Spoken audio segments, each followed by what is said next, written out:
Shalom Bapak Ibu yang terkasih di dalam Tuhan. Kebenaran pada saat ini berjudul Menjadi Sahabat Salib.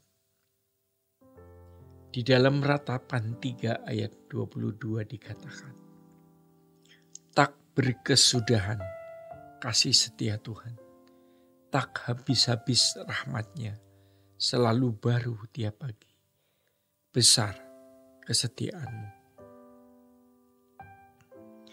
Firman Tuhan menyatakan bahwa kasih setia Tuhan tidak berkesudahan.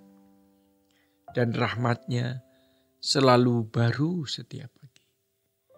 Ini adalah pengingat bahwa setiap hari Tuhan senantiasa menyediakan berkat bagi kita. Namun, berkat Tuhan bukan hanya berupa kesehatan, uang, atau hal-hal yang bersifat materi semata. Yang terutama adalah berkat rohani yang kekal, yaitu berkat yang mempersiapkan kita untuk hidup dalam kekekalan bersama dengan Dia. Perikop ini ditulis dalam situasi yang sangat kelam. Ketika kerajaan Yehuda mengalami keruntuhan yang tragis, Nabi Yeremia yang menulis kitab Ratapan menjadi saksi mata kehancuran Yerusalem, pusat pemerintahan keturunan Daud. Dalam kondisi gelap gulita tersebut, muncul seberkas cahaya harapan.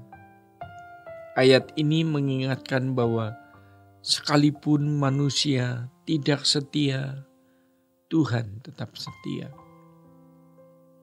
Kesetiaan Tuhan juga terlihat dalam kisah anak bungsu yang hilang di dalam Lukas 15.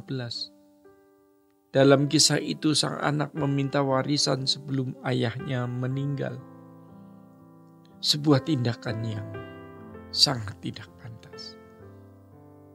Sang ayah tentu merasa kecewa, dikhianati, dan ditolak. Namun ketika anak itu akhirnya kembali, sang ayah berlari menyambutnya. Ini adalah gambaran kasih Bapa di surga. Kasih yang tidak berubah meskipun kita seringkali melukainya. Demikian pula dalam sejarah Israel. Tuhan yang menghukum bangsanya melalui Raja Nebukadnezar dari Babel. Tetapi juga yang memberikan harapan. Bahkan dalam murkanya Tuhan tetap menyatakan kasih dan kesetiaannya. Ia tidak pernah berhenti menantikan pertobatan dan perubahan hati umatnya. Sebagai orang yang telah menempuh perjalanan hidup yang panjang, kita diingatkan agar tidak menyia-nyiakan berkat kekal yang Tuhan sediakan setiap hari. Sayangnya, banyak orang tanpa sadar mengabaikan hal ini, yaitu dengan mencampakkan, meremehkan, dan bahkan menginjak-injak nilai kekekalan. Hal itu terjadi karena hati dan pikiran mereka hanya tertuju pada hal-hal duniawi, yaitu harta, kesenangan, dan pencapaian fana. Rasul Paulus pun menegur orang-orang yang hidup seperti itu di dalam Filipi 3 ayat 17 dan 18. Ia menulis, saudara-saudara, ikutilah teladanku dan perhatikanlah mereka yang hidup sama seperti kami yang menjadi teladanmu. Karena seperti yang telah kerap kali kukatakan kepadamu dan yang kunyatakan pula sekarang sambil menangis. Banyak orang yang hidup sebagai seteru salib Kristus. Istilah seteru salib Kristus tidak hanya mengacu kepada mereka yang secara terang-terangan menolak Injil.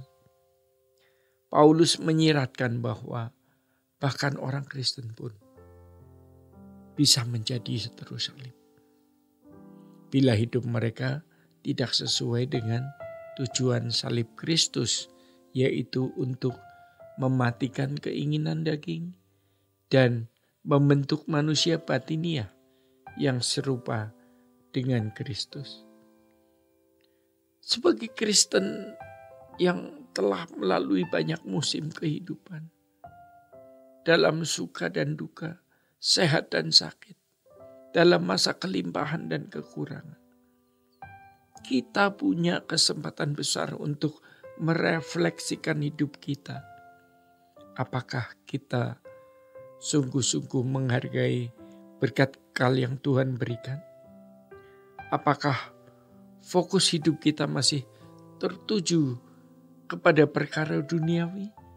Ataukah sudah beralih kepada hal-hal yang menyenangkan hati Tuhan?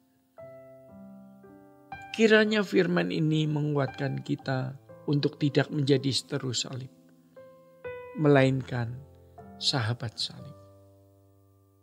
Orang-orang yang hidupnya mencerminkan tujuan dari pengorbanan Kristus dan yang setiap hari disempurnakan menuju kekekalan bersamanya. Bapak Ibu yang terkasih di dalam Tuhan, demikian kebenaran pada saat ini. Tuhan Yesus memberkati. Sola Gracia.